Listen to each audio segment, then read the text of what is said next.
Obviously, everything changed for us last year, but I think for sports fans around the world, the one event, it just felt odd, not even to see it. I've never been to one of these. Yeah, and that's how real it affected all the sport was the Olympics. Didn't have it last year. Now it's 3 months away, but Tokyo is extending a state of emergency to the end of May due to the ongoing coronavirus pandemic. So we're not too sure how this is going to play out yet. Now imagine what it must be like, potentially working your entire life as an athlete to work towards going to the Olympics, and then the coronavirus arrives, a global pandemic arrives. How difficult must that make your preparation from various points of view? To talk a bit more about that, we're joined in the studio by an Olympian herself. Sanani Mangisa is a two-time Olympian, having been in the South African hockey team at the 2008 and 2012 Games, and she joins us here in the studio. She also hosts a podcast called Olympic Talks, but we'll talk a little bit about that a little later. Sanani, thank you so much for joining us. Gareth and I are very excited to see somebody in person because of the pandemic. It's been very difficult. We've been managing all of that. We'll do an air fist bump to say welcome and thank you for coming in so early on a Sunday morning. This is something that you've been keeping tabs on very closely as an Olympian, a former Olympian, but also just a fan of sports and traveling to different parts of the world to be in the stands and to take in this wonderful thing we call sports. How difficult must it be for athletes right now preparing for the Olympic Games within these really unprecedented times we find ourselves in? Yeah, I think the uncertainty of everything is what's bothering athletes, needing to understand when they're leaving for Tokyo. Do they have to get vaccinated? What are the protocols? But I think the IFC has laid down some guidelines quite well to say this is how it will work, this is how many days you'll get tested, because I think athletes are getting tested every single day once they're in the village, and those kind of stuff. But the preparation before is, as I say, uncertain. But I think, to use a cliche, you've got to control the controllables. Yeah, indeed. It's news coming through yesterday. South African government, in discussion with SASCOC, it seems news coming through that they'll try and ensure that athletes will receive vaccinations before they leave. And, of course, in the week there was news that I think Pfizer was working with the IOC to get those vaccinations to those athletes. Athletes, in the modern day athletes, need to be very aware of what they put into their bodies. Sure. Firstly, from a legal point of view, and then secondly, for impact on their bodies. That must make it difficult as well, because we've heard that there have been different reactions to the different vaccines as well. Yeah, for sure. I think some athletes will look at it and go, how's it going to affect me? But knowing your body and having tracked your body so well as an athlete, once you've had the vaccine, you'll monitor your body quite well in those 3 to 5 days. Because I think that's the period you need to monitor how you'll react. You probably need to do your research before you take the vaccine as well. But I think for any athlete, it's a good thing to take. I'm very pro-vaccine, but I think as an athlete, just do a little bit of research and have the vaccine so that when you get to Tokyo, whether you get the coronavirus or not, it doesn't impact you as badly. I was wondering, many sports at the Olympics involve individual performances, whether it's in the pool or runners, whatever it might be. But for someone who played in a team sport all those years ago, and now looking at the way hockey is set up and the importance of team and teamwork and practicing together as a team, off the back of last year where almost no sport was happening, that's only recently come back.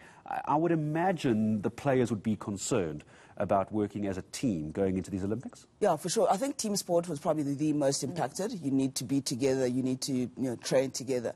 But I think one thing you can do every day, and you try to do every day during the pandemic, is just keep fit. Keep fit, keep mentally fit, keep physically fit the best way you can, whether it was the home gyms, yoga classes on YouTube and those kind of things. And they're not easy, and that's the scariest thing, is that we've had a group of athletes who will be in Tokyo in a couple of months' time, basically who've trained in their homes. And it's one of the Olympics. So the tennis players doing that as well? Yeah, tennis players were doing it in hotel rooms. We had swimmers on top of counters practicing their stroke. So it's one Olympics for me that every single athlete there would have gone through a common thing. So it's kind of a leveler. Some will come out of it better than others, for sure. Because some coming from richer countries. Yeah, resources that are available to you.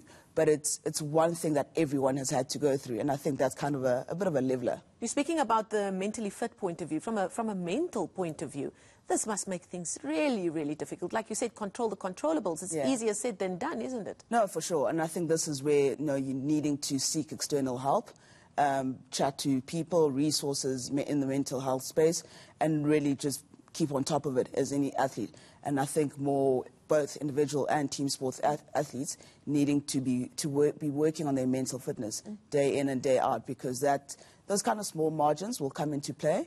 And I remember I asked the other day, how many bio bubbles is too many for one athlete? You know, and we've had some of the cricketers go in from one bio bubble to the next bio bubble. That can take a toll on your mental health. So I think federations, IOC and your national Olympic bodies need to be providing the support for the athletes. I think just before we say goodbye to you, Sanani, Marcy mentioned your podcast that's coming up, and I think in a year where we've all been consuming content online, and whether it's video, podcasting, whatever it might be, you saw the gap there, and you've gotten ahead of the torch being lit. For us, it was just, my mate and I did.